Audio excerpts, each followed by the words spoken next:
I'm so excited to launch my brand new book, Astrology Realized, Your Journey to Understanding Astrology. Buy it now on Amazon.com.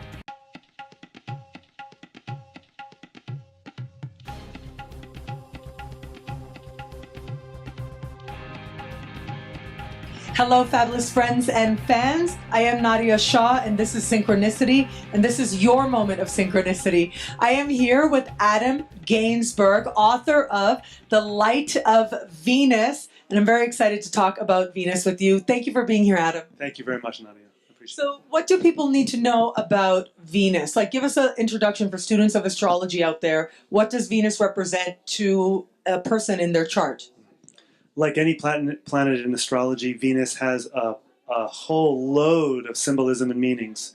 In very general terms, Venus has two dimensions of her meanings. One is one's own relationship with one's body and one's physical experience through life, anything from eating food, the kind of foods you have, to the amount of pleasure you get when you have a delicious meal, to how good does it feel or not good does it feel to have a massage from someone.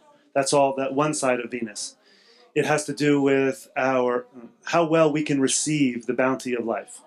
The other side of Venus has to do with how we relate with other people and how good we feel or not good we feel in our authentic interactions and engagements with other people.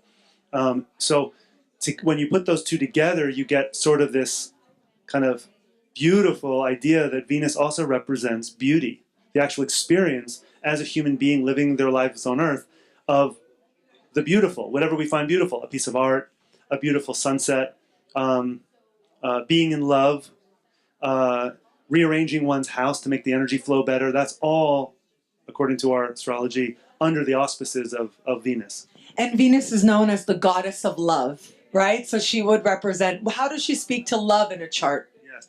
If you take the pleasure that I first talked about, and then the relationship or the interactions with other people as the second part I talked about, and you kind of combine them in a different way, you get being in love means opening one's heart authentically. And this is not the same as thinking that you're in love, but actually having the experience of love is living in my heart for someone else. And that's, to me, the real meaning of Venus, as you said, correlated to the experience of love. That's really what the goddess of love is. It's the experience of opening one's heart to live life, to share, and to be shared with and supported by someone else. Where do you think Venus is most understood? What characteristics of hers are most understood, or is there a stereotype that you don't really think is very accurate about Venus? Great question. I think it would depend on the culture that we're in. In America, we have very specific definitions of what beauty is. If we were living in, I don't know, Aboriginal Australia, the definition of beauty is fundamentally different. So I think the first way to understand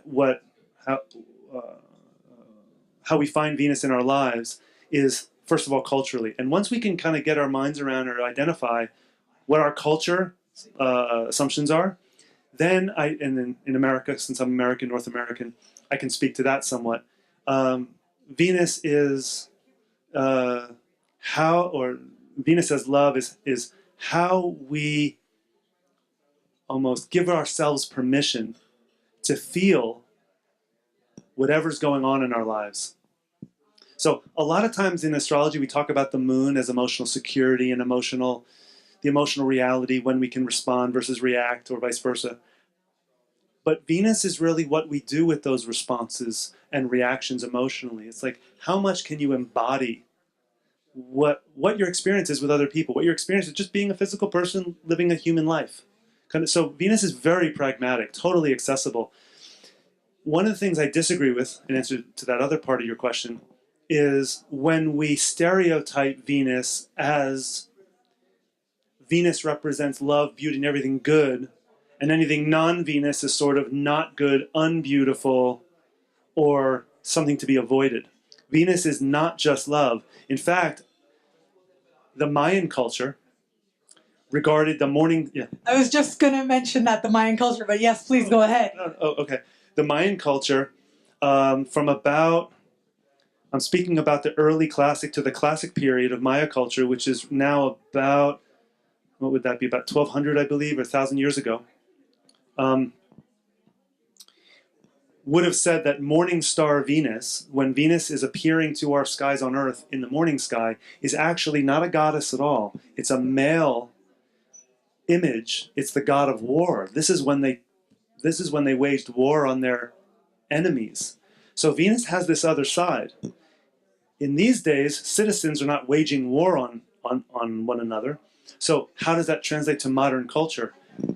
Venus in the morning sky really speaks to how much can I be, in this case I'm speaking as a man, how much can I trust my inner femininity, my feelings, my self-intimacy, my ability to receive life rather than act upon life? How much can my inner femininity kind of lead me to success and happiness in my life? Really relying on my own instincts. That's what morning sky Venus really means. So one of the things I disagree with is stereotyping any planet, certainly, but especially Venus, because as we are regaining, not just astrology, but all around the world, we are regaining an authentic connection with authentic femininity, led mostly by women. We're discovering that the authentic feminine, that the feminine principle, is not just relegated to the woman or the man or one area of life. It's everything. The feminine principle is everything. And I think it's such a representative of how much we have evolved as humanity that we can even recognize that. Knock on wood. Yeah, I really would agree with you. I've had some conversations here at the conference with people who have really, thankfully, have found that even though they're still really loyal to some traditions that come from quite a while ago, they feel very, in some ways, compelled by the recent, like you say, advances in the last 100, 200 years, advances in science, advances in consciousness, advances in understanding ourselves as human beings, and the forces that confuse us, or the forces that we try to sometimes irresponsibly over-control, like nature, for example. Learning to have a right relationship with nature is very much a Venusian part of one's own self. So where Venus is on your chart can oftentimes speak to your relationship, your unique relationship with nature. Is it a big part of your life? Is it not so much a part of your life? Do you need to be deep sea diving, or do you want to sit on your bench or on your porch and look at nature and really receive the beauty and the energy from that way? And it is the sign and house and aspects that Venus makes that tells you that illuminates that for a person. Absolutely, yeah. You're speaking of the horoscope, a person's birth chart. So that sign, the house, and aspects, and anything else one can do with the horoscope with Venus, that tells you what I call about your feminine content. Who you are, the term I use in the book is the inner feminine self. So this is the inner feminine self is not, I don't need you or you don't need anyone else to know what your inner feminine self is. It's your intimate relationship with yourself. And it's one of the most valuable relationships that we're ever going to have in our lives is with ourselves. Absolutely. The other night here at the conference, I was describing to some other colleagues how to become better astrologers, we have to become better human beings. That way we can really come to understand our clients better. And our astrology actually improves when we become more honest, more responsible, more owning who we are as human beings, and first, astrologer second, and then our astrology improves to help others. You know, we are here at the SOTA Conference right now, and I just very casually, there was a light social event, and I overheard you speaking, and I was just so impressed because you were speaking just like this, with such commitment, but also eloquence. So thank you so much for bringing that here to my audience on this show at this moment. Thank you, Adam. It was my pleasure.